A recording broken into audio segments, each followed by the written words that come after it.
Pageant organisers have received positive feedback from senior citizens who love the show. In addition to the crown, Garces will receive various beauty products and trips to popular Mexican tourist towns.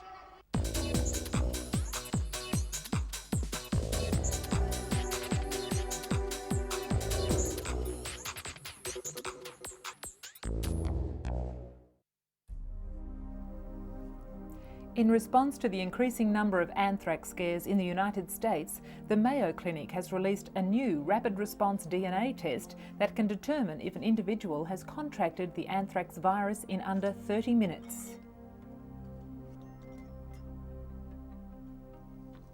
Until now, tests have taken several days to identify the presence of anthrax. The test takes about 1 minute to prepare, and the Mayo Clinic claims results are accurate, even if there is a low level of bacteria present. Roche Diagnostics has distributed testing kits to 24 selected laboratories throughout the US at no cost. The test has not yet been approved by the US Food and Drug Administration, and it is not clear when or even if it will be in the near future. Another response to America's anthrax scare is a $25 home test kit. Pure Test claims to detect anthrax spores in the air, water and on surfaces. Some are warning such kits will only heighten already jittery nerves, while others argue they could help reduce unnecessary calls to overloaded police and physicians. Despite alarming scenes like these, the government continues to appeal for calm, but it's a message that's ringing hollow in cyberspace. Internet pharmacies are swamped with Cipro orders, the powerful anthrax antibiotic. Unnecessary use of Cipro can actually cause more harm than good by building up resistant bacteria. But as the threat of anthrax contamination continues, the message to stay calm is increasingly falling on deaf ears.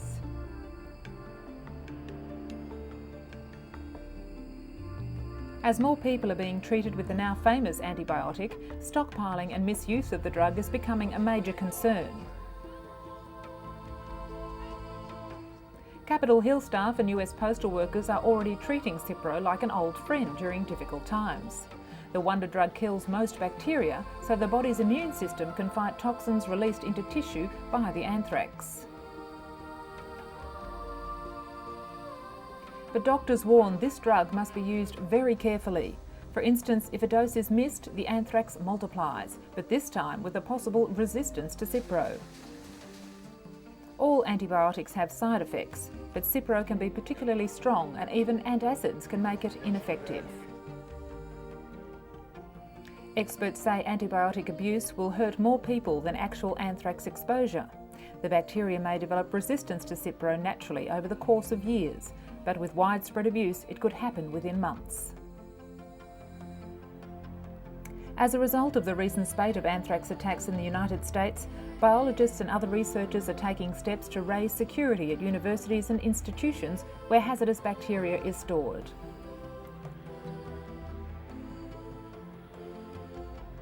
They, more than most, would understand the dangers the viruses pose. But at the same time, they believe that a complete clampdown on access to collections of germs would ultimately result in far fewer scientific and medical breakthroughs. Many universities instituted several immediate measures, such as obscuring information on data they possess on dangerous organisms, especially since discovering that the anthrax virus was most likely stolen from a research laboratory or institute. Meanwhile, the United States remains on a heightened state of alert, aware that the nation may be subjected to reprisal attacks following the relentless waves of airstrikes the military has rained down on Afghanistan. So far, at least 15 people have tested positive for anthrax and several have died. Thousands more have been treated preventatively with Cipro in an effort to stem possible development of the disease. The search for better alternatives to Cipro are underway as well, with some researchers claiming they've done away with common side effects such as nausea, diarrhea and rashes.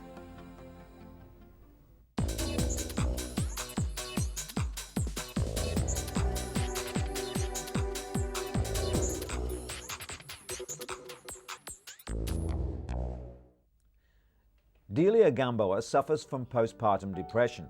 a crippling condition which affects more than 15% of new mothers. Like many women, she initially refused to be treated, concerned that medication could be passed on to her child through breast milk. It was a decision which proved disabling. But now there's hope for many women like Delia, with new research suggesting mothers can safely take psychiatric medication. Dr. Vivian Burt, director for the Women's Life Centre at UCLA, assessed more than 95 studies spanning 5 decades and believes the findings are conclusive.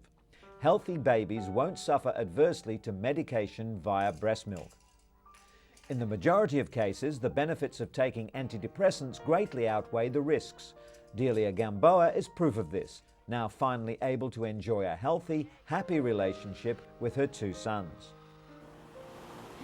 Pacifiers have been used by mothers to calm fussy babies for almost 3,000 years. But mums and doctors have become concerned that pacifier use may result in premature weaning of breastfeeding infants. A new study published in the latest issue of the Journal of the American Medical Association shows that babies are no more likely to stop breastfeeding within the first 3 months of life, whether the mother uses a pacifier or not. The problem unfolds when an infant cries and mothers think they don't have enough milk, so they use a pacifier to soothe their crying infant. Instead, doctors suggest breastfeeding more often to increase the milk supply. The study recommends several alternatives to using pacifiers, including carrying and rocking. Whenever mothers meet, there's always one hot topic of conversation: how their newborns and toddlers are sleeping. Joe and 10-week-old Will and Shana and 11-month-old Perry have an expert listener in Dr. Harriet Hiscock, a paediatrician at the Royal Children's Hospital in Melbourne, Australia. Dr. Hiscock has surveyed 740 new mothers who've had problems with their child's sleep. She advised them when to calm their fussy babies and when to let them cry, which not only ensured better sleep, but helped the mums ward off postnatal depression. The controlled crying approach thus improves the well-being of both child and mother. Sally Bernard takes a break from her hectic schedule to visit with her 13-year-old son Bill. He was diagnosed with autism at age 4, but she says he showed symptoms almost 2 years earlier. Just down the hall at a Cambridge, Massachusetts hotel conference room, Sally takes part in the first public hearing on the risks of mercury used as preservatives in several childhood vaccines. Hundreds of medical experts also attend the gathering before the US Institute of Medicine, including Dr. Jeff Bradstreet, who's studying the mercury levels in about 200 autistic children. He believes they had many times more mercury as other healthy infants and suspects that mercury may cause autism. Studies have shown at just 3 months, some infants receive more than 100 times the EPA safe limit for mercury. But whether these exposures cause developmental disorders warrants more research. The FDA says older vaccines still contain thimerosal, a preservative containing mercury. But all childhood vaccines are now available without this preservative. And so we come to Ganga and Jamuna Shrestha. They were discharged from Singapore General Hospital recently and were able to go home with their parents to Nepal. The now separated Siamese twins will live in the Nepalese capital, Kathmandu, with their family and will be supported by a team of medical experts from Kathmandu Hospital.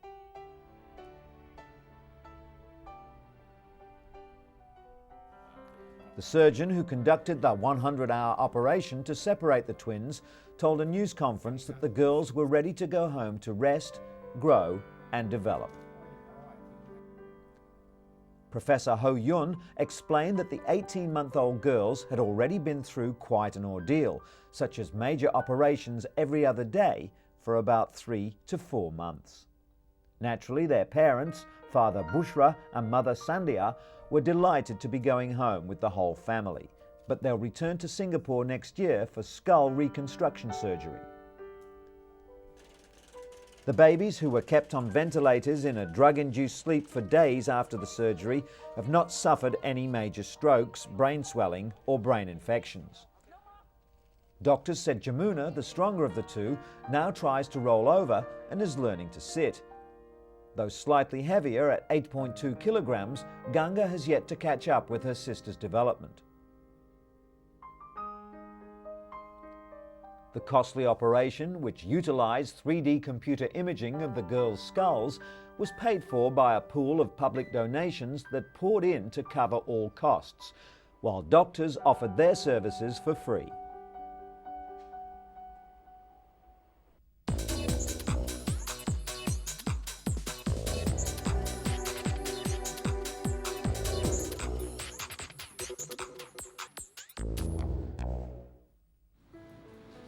Architect Alison Dunn has multiple sclerosis, a neurological disease that strikes younger people.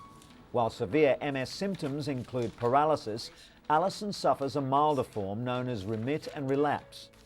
Under current guidelines, doctors could only diagnose her after the second attack, but now there are new international guidelines being launched to diagnose the illness in far less time. MRI scans will now be done as soon as a person suffers their first attack. The brain images are so advanced that they can quickly expose the MS lesions before nerve damage becomes more pronounced. It's not clear whether earlier detection and drug intervention would have helped Alison, but at the very least, it would have given her peace of mind to know precisely what was wrong.